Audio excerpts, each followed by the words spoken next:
ICT বিষয়ের যে 123 সংখ্যাটি 8 ভিত্তিক অক্টাল সংখ্যা, এই অক্টাল সংখ্যাটির বাইনারি মান সহজে কিভাবে নির্ণয় করা যায় লক্ষ্য করি। তো প্রথমে এই যে 1 2 3 এখানে লিখে নিলাম, এগুলি লিখে নিলাম এখানে।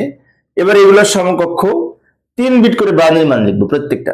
যেমন আমি যদি এখানে 3 বিট বাইনারি মান বের করতে চাই, একটা কোড ধরে করতে পারি, এই 421 এই কোড ধরে করতে পারি। কোড ধরে যদি 1 এর মান বের করি, তাহলে 1 সবার শেষে আসে না, 1 যেখানে আছে সেখানে 1, বাকিগুলো 0। 1 এর 3 বিট বাইনারি 1 এর নিচে লিখবো। এবার 2 এর মান কত হবে?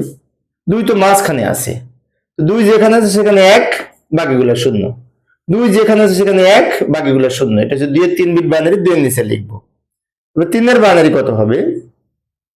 3 তো এখানে নাই, কিন্তু এই দুটো যোগ করে 3, এই দুটো যোগ করে যেহেতু 3, যে দুটো যোগ করে 3 হচ্ছে ওই দুটো 1 হবে, বাকিগুলো 0 হবে। এটা হচ্ছে 3 এর মান 3 এর নিচে লিখবো।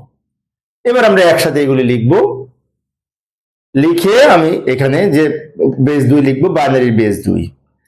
এবার এই বাইনারি সংখ্যাটি সর্ববামের শূন্যের কোনো দাম নেই, তাই শূন্য বাদ দিয়ে এটুকু লেখা যায়।